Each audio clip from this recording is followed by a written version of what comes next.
ഇന്ന് ഞാനുള്ളത് തെച്ചിക്കോട്ടുകാവിലാട്ടോ. മിഥുനമാസം 1-ാം തീയതി രാമനും മഹേഷേട്ടനും കൂടി ഇന്ന് രാമൻ്റെ പുതിയ തുടക്കത്തിന് ആരംഭം കുറിച്ചിരിക്കുകയാണ്.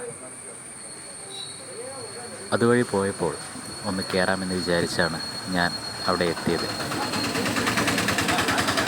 രാമൻ തൻ്റെ തറയിൽ നല്ല സുന്ദരനായിട്ട് നിൽക്കുന്ന കണ്ടപ്പോൾ ഒരുപാട് സന്തോഷം തോന്നി കേട്ടോ.